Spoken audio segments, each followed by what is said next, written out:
مقدار ہوگی جو اللہ ہی تعالیٰ بہتر جانتے ہیں، اس انداز سے، اس کیفیت سے انسانوں کا وجود ہونا شروع ہوگا۔ ہوتے ہوتے ہوتے سارے انسان تیار ہو جائیں گے۔ بالکل جب مکمل سب انسان تیار ہو جائیں، یعنی سب کا جسم تیار ہو جائے گا، اب روح ڈالنا باقی رہے گا، تو اس طریقے سے ہوں گے جیسے کسی کو سلا دیا گیا ہو اس طرح۔ پھر دوبارہ سور پھونکا جائے گا، پھر دوسری سور میں سب کے سب اٹھ کھڑے ہوں گے، سارے انسان، سارے کے سارے انسان اٹھ کھڑے ہوں گے۔ یہ اللہ تعالیٰ کا نظام ہے۔ کس طریقے سے اللہ نے سمجھایا ہے کہ جس طریقے سے زمین مردہ ہو جاتی ہے، بارش برسا کر کے ہم ان کو پھر سے زندہ کر دیتے ہیں، ایسے ہی ایک وقت آئے گا کذالک نخرج الموتیٰ، ایسے ہی ہم مردوں کو پھر نکالیں گے۔ کیسے نکالیں گے؟ اس کی ترتیب اس طریقے سے حدیث میں بیان کی گئی ہے۔ لعلکم تذکرون، یہ ہم اس لیے بتا رہے ہیں تاکہ تم نصیحت حاصل کرو، تاکہ تم غور کرو۔ واقعی غور کرنے کی چیز ہے، انسان غور کرے گا تو غور کرتے کرتے اس تہ تک پہنچے گا کہ ہاں دوبارہ زندہ کرنا اللہ تعالیٰ کے لیے مشکل نہیں۔ ہم تو دنیا میں دیکھ رہے ہیں کہ کس طریقے سے چیزیں اللہ تعالیٰ دوبارہ زندہ کر رہے ہیں، زمین کو مردہ کر کے دوبارہ زندہ کر دے رہے ہیں، کھیتیاں ختم ہو جا رہی ہیں، پھر نئے سرے سے کھیتی پیدا ہو جا رہی ہے، سال گزر جاتا ہے، پھر نئے سرے سے پھل آنا شروع ہو جاتا ہے۔ آپ لوگوں نے درختوں پہ تو غور کیا ہوگا، درختوں میں پتے بہت ہوتے ہیں، جب سال گزرتا ہے تو سارے پتے گر جاتے ہیں، درخت کو کہا جاتا ہے کہ درخت ننگا ہو گیا، پھر نئے پتے نکلنا شروع ہوتے ہیں، پھر درخت ہرا بھرا ہو جاتا ہے۔ یہ تو ہر سال ہوتا رہتا ہے، ہر درخت پہ ہوتا رہتا ہے کہ سارے پتے گر جاتے ہیں، پھر نئے پتے شروع ہو جاتے ہیں۔ یہ سلسلہ نظر آ رہا ہے، تو انسان اسی سے سوچ لے کہ اللہ تعالیٰ جس طریقے سے سب کو زندہ کر کر کے دکھا رہے ہیں، ایسا ہی قیامت کا ایک دن آئے گا جو سارے انسانوں کو پھر سے زندہ کر دیں گے۔ ویسے ظاہری اعتبار سے انسان کے جسم کے اندر ہڈیاں ہیں، گوشت ہیں، یہ سب چیزیں، ایک ہڈی اس کی ایسی ہے، ایک حصہ اس کے جسم کا ایسا ہے جو کبھی گلتا نہیں، کبھی جلتا نہیں، ایک چھوٹا سا ٹکڑا اس کا ہمیشہ باقی رہ جاتا ہے۔ آتا ہے روایات میں کہ اسی سے اللہ تعالیٰ پھر اس کو دوبارہ اٹھا دیں گے۔ یہ اللہ تعالیٰ دنیا والوں کو دکھا رہے ہیں۔ جن لوگوں نے تحقیق کی ہے، تحقیق تو چند لوگ کرتے ہیں لیکن اس کی رپورٹ ساری دنیا کے سامنے آ جاتی ہے۔ جو لوگ انسان کے جسم کو جلاتے ہیں، جن کا یہی کام ہے، وہ بتاتے ہیں کہ جسم کا ایک ایک حصہ جل جاتا ہے، ہڈیاں تک جل جاتی ہیں۔ اب تو بائلٹ نکال دیا گیا، اس کے اندر جسم کو ڈالتے ہیں، بس جل کے ختم ہو جاتا ہے۔ یہ جلا دیا جاتا ہے لیکن ایک حصہ ایسا رہتا ہے کہ وہ جلتا ہی نہیں، باقی رہتا ہے۔ یہی تحقیق زمین کے اندر دفن کرنے والوں کے سلسلے میں بھی ہے کہ اگر سب کچھ گل جائے، سڑ جائے، مگر ایک حصہ ایسا رہتا ہے جو باقی رہتا ہے، وہ نہ گلتا ہے، نہ جلتا ہے، نہ کچھ ہوتا ہے، گویا وہ چیز باقی ہی رہ جاتی ہے۔ اللہ تعالیٰ اسی کی وہی ایک بنیاد ہے، اسی بنیاد پر اللہ تعالیٰ اسے پھر دوبارہ اٹھا دیتے ہیں۔ اور کہا جاتا ہے کہ وہ جو بارش ہوگی، اس بارش سے جو یہ اگنا ہوگا، جس طرح گھاس اور درخت وغیرہ اگتے ہیں، اس طریقے سے انسان دھیرے دھیرے تیار ہوگا۔ تو جس نے اس کو پہلے سے دیکھ رکھا ہے، جب یہ مکمل تیار ہوگا تو دیکھ کے پہچان لے گا ہاں یہ تو وہی ہے، یعنی بالکل پہلی شکل پر آ جائے گا۔ قرآن کہتا ہے کہ پہلے انسان کی انگلیوں میں جو نشانات ہیں چھوٹے بڑے، دوبارہ جب اٹھائیں گے تو ان تمام نشانات کے ساتھ اٹھائیں گے، پھر کوئی فرق نہیں ہوگا، نیا کوئی نشان نہیں بنے گا، اسی طرح جس طرح تھا، جس کو اللہ تعالیٰ نے فرمایا اللہ نجمع عظاما ایحسب الانسان اللہ نجمع عظاما، کیا انسان یہ سمجھتا ہے کہ ہم اس کی ہڈیوں کو جمع نہیں کر پائیں گے؟ بلا قادرین علی ان نسوی بنانا، تم ہڈی کے بارے میں خیال کر رہے ہو، ہم تمہیں بتا رہے ہیں انگلیوں میں جو نشانات ہیں وہ نشانات کے ساتھ اٹھائیں گے۔ اب آپ بتائیں کہ اربوں کھربوں انسان حضرت آدم علیہ السلام سے لے کے قیامت تک آئیں گے اور آ چکے، ان سب کا کیا نشان تک کوئی یاد رکھ سکتا ہے؟ انسان کے پاس کوئی ایسا راستہ ہے؟ انسان مجبور ہے اس معاملے میں، چند لوگوں کے نشانات کو وہ پتہ لگا لے، یاد رکھ لے، لیکن اتنے سارے انسانوں کی انگلیاں اور پھر ان کے نشانات، یہ اللہ تعالیٰ کا کمال علم ہے اور کمال قدرت ہے کہ جس کا جو نشان ہے اسی نشان کے ساتھ اس کو اٹھائیں گے، اسی کیفیت کے ساتھ اٹھائیں گے۔ یہ اللہ تعالیٰ کی قدرت ہے، اس قدرت کا یہاں ذکر کیا جا رہا ہے کہ ہم دوبارہ پھر مردوں کو زندہ کریں گے، اسی طریقے سے نکالیں گے جیسے تم اپنی آنکھوں سے دیکھ رہے ہو کہ ہم کس طرح نکالتے ہیں۔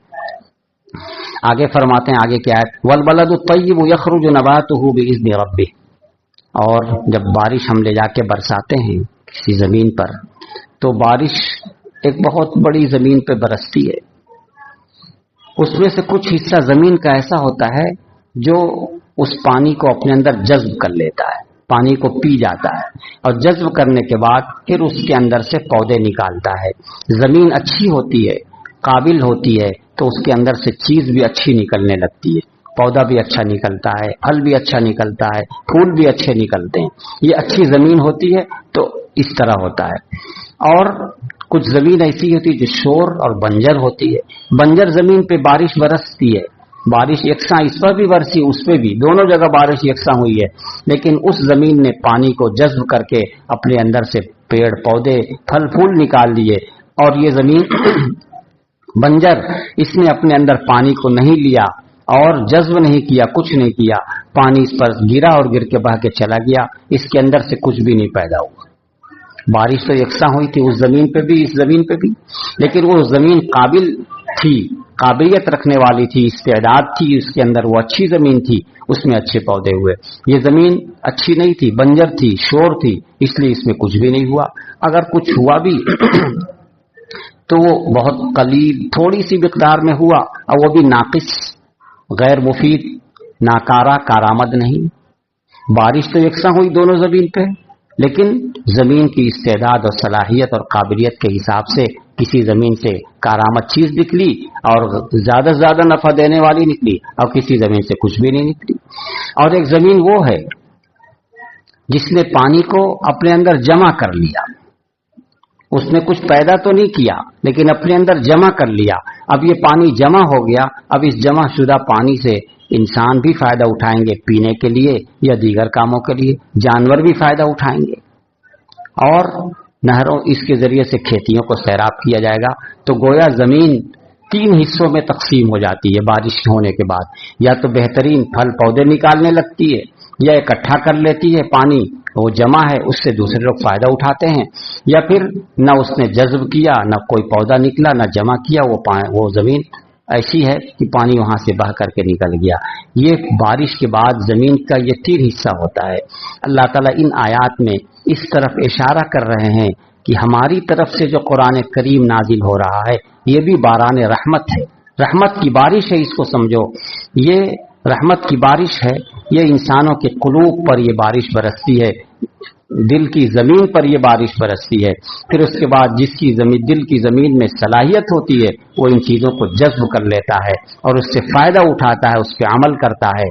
اور کچھ لوگ وہ ہوتے ہیں جو ساری باتوں کو سنتے ہیں، اللہ کے کلام کو سنتے ہیں، اللہ کی آیات کو پڑھتے ہیں، لیکن ان کے دل کی زمین بالکل بنجر اور شور اور ناکارہ ہے کہ اس پہ اللہ کے کلام کا بھی کوئی اثر نہیں ہوتا۔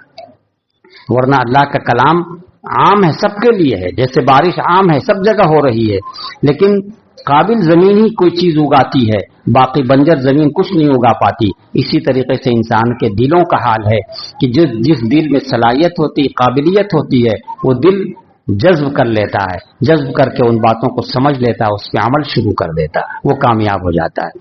کس قدر لطیف اشارہ ہے، سمجھ میں آ رہا کہ اللہ کا یہ کلام یہ بارش کی طرح ہے جو عام ہے، رحمت ہے، اور اس سے فائدہ وہی دل اٹھاتے ہیں جس دل کے اندر سمجھداری ہوتی ہے۔ والبلد الطیب، اور جو شہر پاکیزہ ہے، یخرج نباتہ باذن ربہ، اس کا سبزہ نکلتا ہے اس کے رب کے حکم سے، اس کے اندر قابلیت ہے، صلاحیت ہے، نکلتا ہے، فرماتے ہیں اپنی مرضی سے نہیں ہوتا، باذن ربی، رب کے حکم سے ہوتا ہے، رب کی اجازت سے ہوتا ہے، رب کی مرضی سے ہوتا ہے۔ والذی خبث لا یخرج الا نکدا، اور جو زمین خراب ہے وہ کچھ بھی نہیں نکالتی، اگر نکالی بھی تھوڑی موڑی تو ناقص، ناکارہ، جس سے کوئی فائدہ نہیں ہوتا۔ کذالک نصرف الآیات، اللہ تعالیٰ فرما رہے ہیں ایسے ہی ہم آیتوں کو بتلاتے ہیں، آیتوں کو بار بار دہرا کر پھیر پھیر کر ہم بتلاتے ہیں تاکہ تم سمجھ میں تم کو آئے۔ لقوم یشکرون، ان لوگوں کے لیے جو شکر کرنے والے ہیں، جو شکر کرنے والے ہیں وہ ان باتوں کو سمجھیں گے اور شکر کریں گے کہ اللہ کا کرم ہے، احسان ہے کہ اللہ تعالیٰ نے ہمیں کلام پاک کو پڑھنے اور سننے کی اور سمجھنے کی توفیق عطا فرمائی۔ ہم نے اس کو سن کے اس کو اپنے دل میں لے لیا اور لے کر کے اس پہ عمل کرنا شروع کر دیا۔ تو اپنے دل کو قابل بنانے کی گویا توجہ دینے کی ضرورت ہے، محنت کی ضرورت ہے.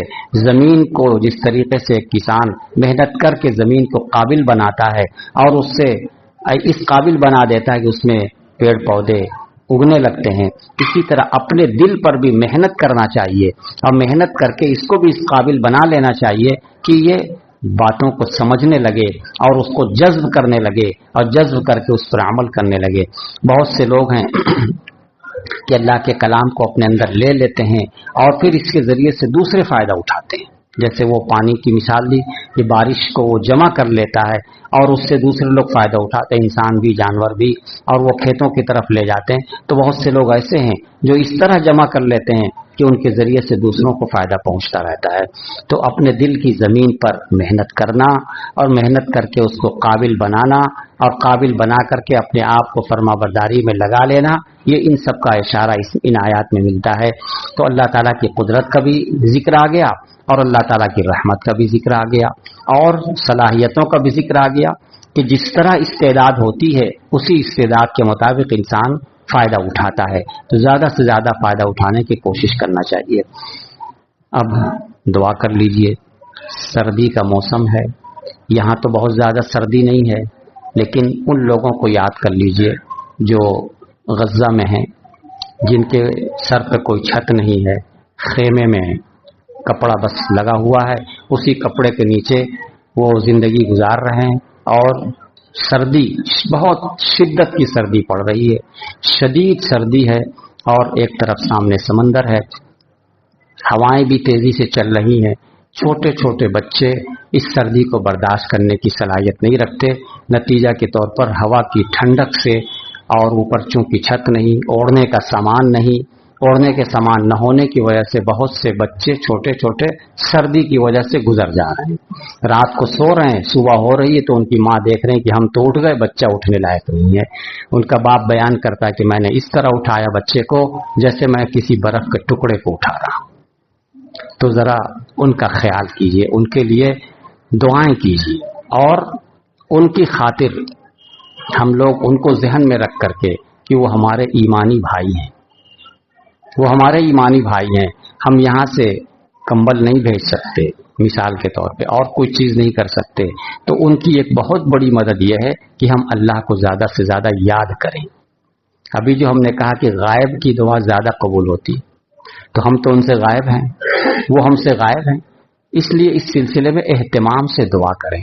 سچی بات یہ ہے، ہم مسجد میں بیٹھ کر کہتے ہیں کہ ہم لوگ ان کے لیے اہتمام سے دعا نہیں کرتے ہیں، بالکل نہیں کرتے ہیں، اہتمام سے دعا نہیں کرتے. کبھی خیال آ گیا تو کر لیا، نہیں تو نہیں کرتے ہیں. تو یہ غفلت کے ہم شکار ہیں اور اللہ تعالی ہم کو اسی سے آزمانا چاہتے ہیں. ان کی آزمائش تو دوسرے رنگ سے ہو رہی ہے، لیکن ہماری آزمائش اس انداز سے ہو رہی ہے کہ ہم کیا کر رہے ہیں. تو ہم غفلت کی زندگی نہ گزاریں. رات کو جب آرام کرنے کے لیے لیٹیں اور کمبل اور لحاف جب اوڑھیں تو انہیں بھی یاد کر لیں. کچھ آنسو نکال لیں اللہ تعالیٰ کے سامنے کہ اللہ رحم فرما دیجئے، کرم فرما دیجئے، یہ ہمارے بھائی ہیں اور شدید تکلیف میں مبتلا ہیں، شدید تکلیف میں مبتلا ہیں. تو ہم سب لوگ مل کے اللہ سے مانگیں گے تو اللہ تعالیٰ ضرور بہترین راستہ نکال دیں گے. تو انشاءاللہ کریں گے. اس پہ توجہ کے ساتھ کرنا، اہتمام سے کرنا ہے اور پابندی سے کرنا. یہ ہم کرتے رہیں گے، بہت جلد اس کے اثرات سامنے آ جائیں گے انشاءاللہ. دعا کر لیجیے. اللہم صلی علی محمد وعلی آل محمد کما صلیت علی ابراہیم وعلی آل ابراہیم انک حمید مجید. اللہم بارک علی محمد وعلی آل محمد کما بارکت علی ابراہیم وعلى آل إبراهيم إنك حميد مجيد. ربنا ظلمنا أنفسنا وإن لم تغفر لنا وترحمنا لنكونن من الخاسرين لنكونن من الخاسرين لنكونن من الخاسرين. یا اللہ ہم سب کے گناہوں کو معاف فرما دیجیے، ہم سب کی کوتاہیوں سے درگزر فرما دیجیے، ہم سب کی پریشانیوں کو دور فرما دیجیے. یا اللہ آپ کی قدرت کامل ہے، آپ قادر مطلق ہیں، آپ قدرت کاملہ کے رکھنے والے ہیں. اپنی قدرت کاملہ سے، اپنی رحمت واسعہ سے ہم سب کی پریشانیوں کو دور فرما دیجئے، تمام ایمان والے بھائیوں کی پریشانی کو دور فرما دیجئے، تمام ایمان والے بھائیوں کی پریشانی کو دور فرما دیجئے۔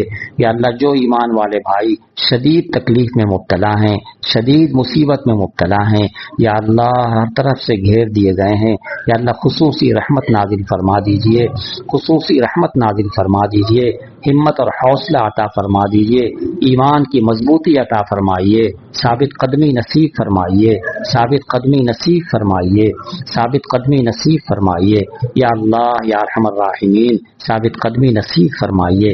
ہم سب کو دعائیں کرنے کی توفیق عطا فرما دیجئے، یا اللہ دعا کرنے کی توفیق عطا فرما دیجئے۔ یا اللہ اگر ہم سے دعا کی توفیق چھین لی گئی تب تو ہم محروم ہو گئے، یا اللہ اس محرومی سے ہمیں بچا دیجئے، یا اللہ اس محرومی سے ہمیں بچا دیجئے۔ یا اللہ آپ ہی کا ایک در ہے جس سے مانگا جا سکتا ہے، جس پہ حاضر ہوا جا سکتا ہے، آپ کے در کے سوا اور در ہے کون سا جس پہ ہم جا سکیں؟ یا اللہ اس در پہ بلا لیجئے، اس در پہ بٹھا دیجئے، اس در سے مانگنے والا بنا دیجئے، یا اللہ اس در سے مانگنے والا بنا دیجئے۔ یا اللہ ہر در اس در پہ جھکا ہوا ہے، یا اللہ ہر در اس در پہ جھکا ہوا ہے، یا اللہ اسی در پہ ہم کو بھی جھکا دیجئے، ہر در سے ہم کو ہٹا دیجئے، اس در پہ لگا دیجئے، یا اللہ ہر در سے ہم کو ہٹا کر اس ایک در پہ لگا دیجئے، مانگنے والا بنا دیجئے، یا اللہ اپنے آپ سے مانگنے والا بنا دیجئے، اور جو کچھ مانگیں اسے عطا فرما دیجئے، جو کچھ مانگیں اسے عطا فرما دیجئے۔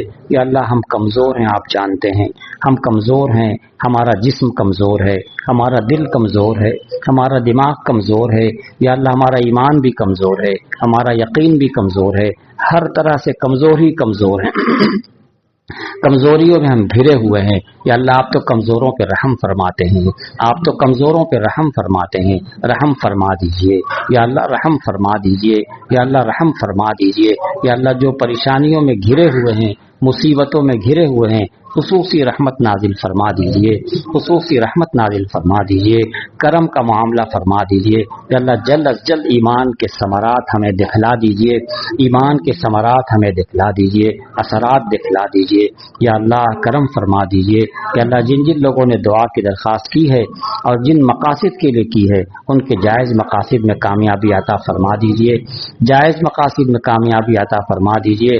بیماروں کو شفاء کلی عطا فرما دیجئے، بیماروں کو شفاء کلی عطا فرما دیجئے۔ جن کا رشتہ نہیں لگ رہا ہے، غیب سے رشتوں کا انتظام فرما دیجئے یا اللہ، غیب سے رشتوں کا انتظام فرما دیجئے۔ جن کو گھر نہیں مل رہا ہے، غیب سے گھروں کا انتظام فرما دیجئے۔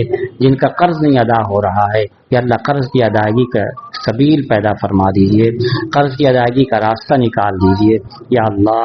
جن لوگوں نے امیدیں لگا رکھی ہیں، دعاؤں کی درخواست کی ہیں یا اللہ، ان کے جائز مقاصد میں کامیابی عطا فرما دیجئے۔ وصلی اللہ تعالی علی خیر خلقہ سیدنا محمد وآلہ وصحبہ اجمعین برحمتک یا ارحم الراحمین۔ لا الہ الا اللہ۔